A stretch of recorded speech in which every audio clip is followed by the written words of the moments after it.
In the mansion that had known nothing but silence since the day Emily Carter died, time seemed frozen. Marble floors gleamed but carried no echoes. Curtains shut out the world, and the air itself felt heavy with grief. Inside those walls lived William Carter, a billionaire who had built empires yet could not mend the broken rhythm of his own home. His twin sons, Noah and Ethan, were born deaf. They had never laughed, never once looked at their father with the light of joy. Their world was muted, and William convinced himself it would remain that way forever. 2 weeks after he had been hired as a temporary housekeeper, Julian Hart arrived with nothing more than a suitcase, a warm smile, and a belief that even silence could be filled with color. Julian was no stranger to hardship. He had once cared for a partner who was hearing impaired, and from those nights of quiet hands and patient gestures, he had learned the basics of American Sign Language. He believed in something he called structured joy, the idea that even the most fragile hearts could be reached if you gave them rhythm, repetition, and a safe space to bloom. On a gray morning, while William was locked away in his study in a house set as still as a tomb, Julian carried a small wireless speaker into the kitchen. He set it down gently on the polished counter, his fingers trembling with anticipation. A single press of a button released the voice of Aretha Franklin, soft at first, then rising just enough to make the wooden floor vibrate beneath his shoes. He did not expect the boys to hear the melody, but he prayed they might feel its pulse. Julian began to move shoulders, rolling, hips swaying, arms slicing the air in wide, exaggerated arcs. His steps were big and deliberate, designed not for elegance, but for vibration, for the beat that could travel through the ground and into the feet of two children who had never danced. At first, Noah sat still at the table, eyes wide. Then he slid off his chair, pressed his palms to the cool surface, and felt the tremor. A small spark lit across his face. Ethan, watching his brother, hesitated, then slammed his hands down on the table to match the rhythm. It was clumsy, imperfect, but it was real. Their mouths open, not in words, but in laughter. Laughter so raw and bright it filled the kitchen like sunlight, breaking through storm clouds. For the first time since they were born, the Carter mansion shook with something other than sorrow. And standing in the doorway, unseen until that moment, was William. He had come with a file of business reports in hand, his armor of control intact. But as he saw his sons laughing, his grip failed, and the papers slipped to the floor. His eyes, so long hardened, widened with a dangerous mixture of hope and fear. To him, joy was not healing. It was a threat. It meant the wall of grief he had built might finally crack. William's breath caught, his chest rising and falling with the force of emotions he refused to name. He told himself this was a trick, a game, a coincidence. He forced the words silently in his mind. This is not therapy. This is not progress. This is nothing but a fleeting illusion. He clenched his fists, clinging to the thought as though it might save him from drowning in feelings he had locked away for years. Julian, unaware of the man watching, kept dancing with exaggerated playfulness, pointing at the twins, encouraging their claps, spinning just enough to keep their attention. Noah giggled. Ethan threw his head back, and for a breathless stretch of minutes, the mansion was alive again. Alive with what William feared most possibility. By the time the song ended, the silence that followed was not empty, but full of discovery, full of something neither boy nor father yet understood. William stepped back into the shadowed hall, the sound of his son's laughter echoing in his ears, and it shook him more than the fall of any empire he had ever built. That night, long after the children were asleep, Julian returned the speaker to his room. He sat on the edge of his bed, heart racing, knowing he had lit a spark. He did not yet realize that the smallest spark could burn through walls of grief, or that hope, once awakened, could terrify a father more than silence ever had. In life, sometimes the first smile, the first laugh, or the first sign of joy is dismissed as a fleeting accident. But the truth is, it can be the beginning of transformation. What feels like a small game in the kitchen can carry the weight of healing. And when love is offered without condition, even a fortress of sorrow can begin to tremble. Stay with Hart's story, because this family's silence has only begun to break. The morning sun filtered weakly through the high windows of the Carter estate, but the air was tense long before the house awoke. It was the day of the twins' routine evaluation, the one appointment William Carter both dreaded and clung to. He had built his entire approach to fatherhood on medical schedules, expert reports, and progress charts. Numbers felt safe. They could be filed, compared, controlled. Emotions, on the other hand, frightened him more than silence ever could. Dr. Stein arrived precisely on time, his black bag in hand, his expression practiced and professional. He had been the boys' physician since their birth, and his words carried the authority of years in William's mind. Yet as he entered the playroom and saw Julian seated cross-legged on the rug with Noah and Ethan, his brow furrowed. Julian had been teaching them small gestures, simple signs for play, happy, and stop, but as soon as the doctor stepped in, the twins froze. Their bodies stiffened, eyes downcast, the fragile thread of connection severed by the weight of a stranger's gaze. Dr. Stein observed for a moment, then scribbled into his notes. "They remain unresponsive in structured settings," he remarked coolly, not unkind but detached, as though reciting facts from a ledger. "Don't mistake a momentary outburst of laughter for measurable progress. Connection is not the same as communication." His words cut deeper than intended, landing on William like stones. William's face burned. He remembered the kitchen, the laughter he had heard for the first time, and for a fragile instant he had believed. But hearing the doctor dismiss it so easily reopened every wound of doubt. His voice, sharp and restrained, turned toward Julian. "Do you hear that you have filled their heads with illusions? A party trick in the kitchen doesn't make my sons any less trapped in their silence." The atmosphere thickened. Noah clutched Julian's sleeve. Ethan buried his face against Julian's arm, their small hands trembling but insistent. They sought comfort, protection, choosing instinctively where they felt safe. William noticed, and the sight only twisted his anger further. Julian inhaled slowly, steadying himself. His voice, calm but firm, carried no defensiveness, only conviction. What the children need is joy that follows a rhythm, repetition that feels safe, and space to try again without fear. That's what I mean when I say structured joy. I am not here to replace doctors, Mr. Carter. I am here to open a door. The words hung in the air, challenging the clinical weight of Dr. Stein's statement with something harder to measure. For a moment, William's lips parted as though he might argue further, but no sound came. His fists clenched at his sides, knuckles white, as his mind waged war between the security of data and the vulnerability of faith. The silence that followed was suffocating.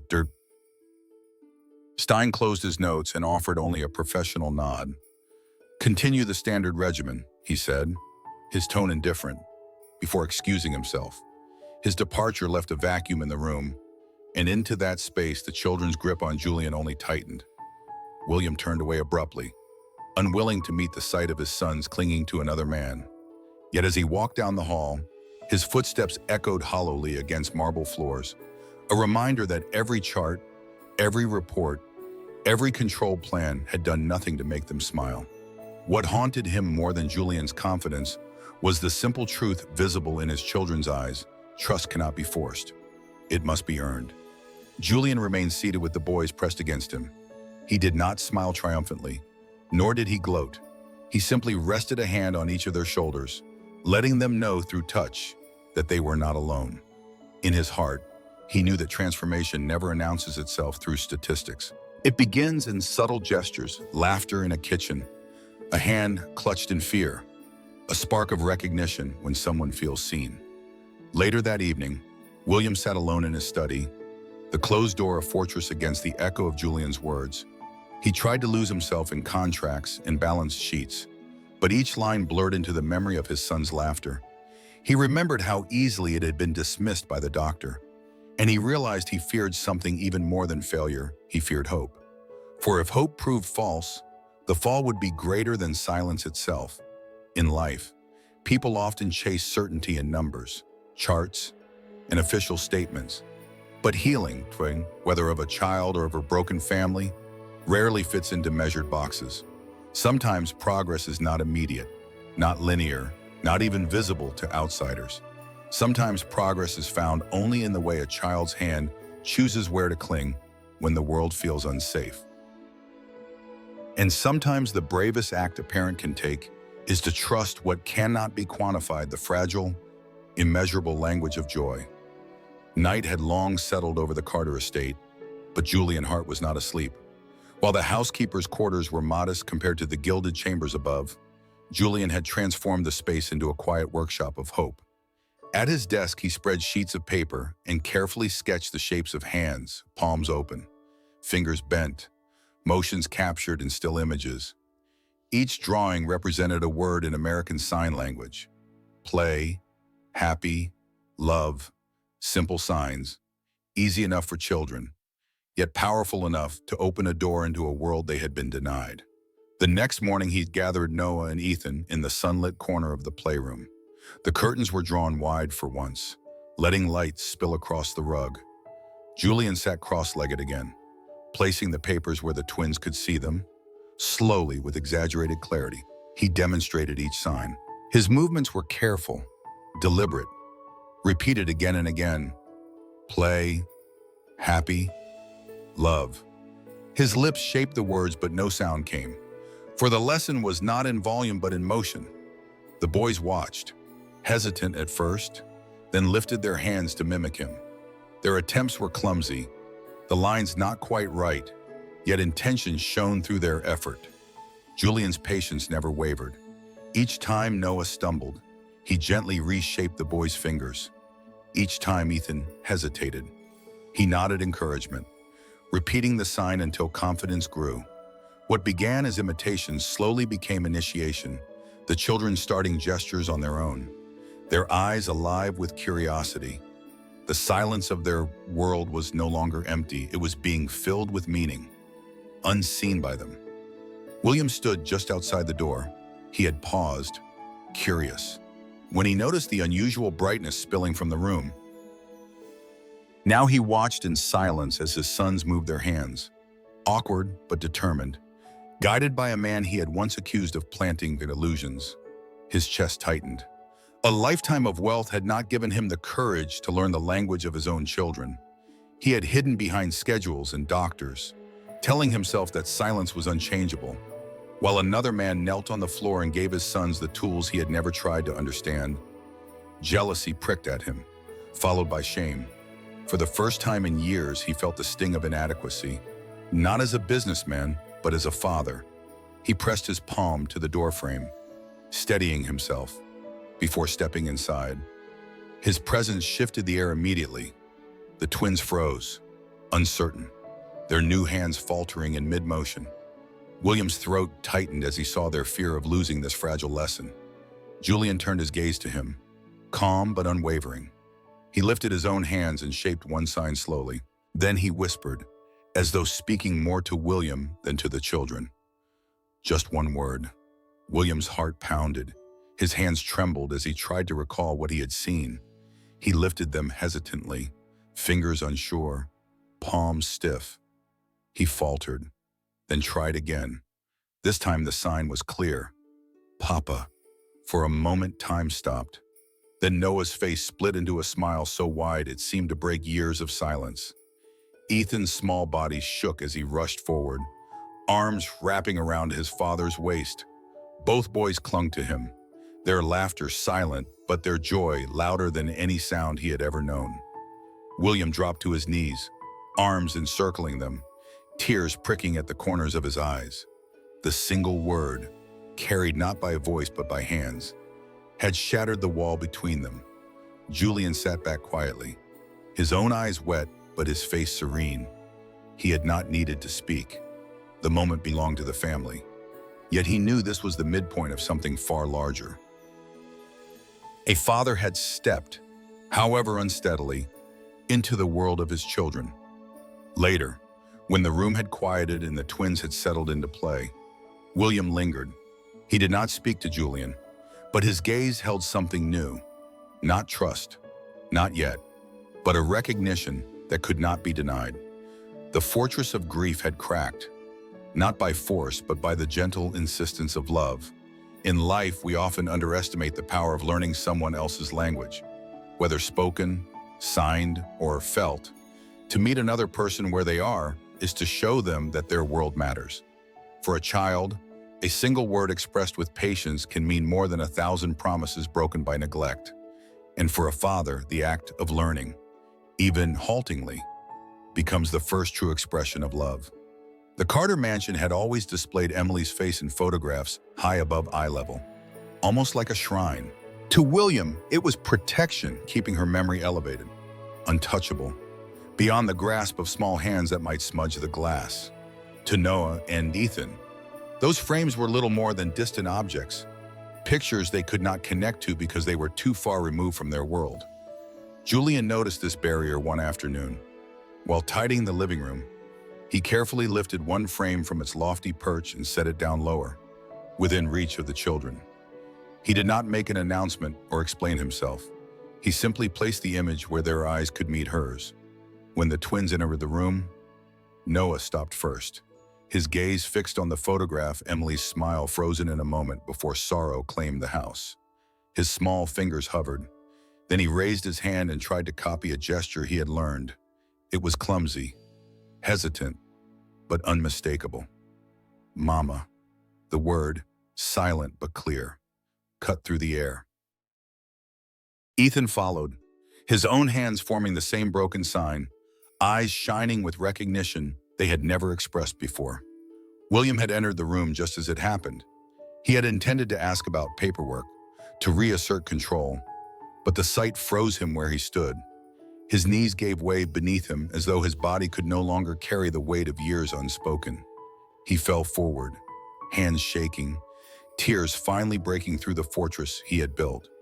For the first time since her death, he let himself weep without restraint, clutching the frame and whispering what he had never dared aloud. Yes, that is your mother. The boys touched his shoulders, their small palms resting on him with trust instead of fear. It was not sound that bound them in that moment, but the shared recognition of someone lost yet still present. In the quiet, William finally admitted to himself the truth he had buried. His anger had been nothing more than fear. Fear of failing his children, fear of admitting he did not know how to be a father without her beside him. That night, long after the twins had fallen asleep, William unlocked a desk drawer that had remained sealed for years. Inside lay a folded envelope, its edges worn from being handled, but never read aloud. It was a letter he had written to Emily on the night the boys were born. His handwriting betrayed the panic of a man overwhelmed. In it, he had confessed his terror that he might not be strong enough to raise children, that he feared he would fail without her guidance. He had never delivered it, ashamed of its vulnerability.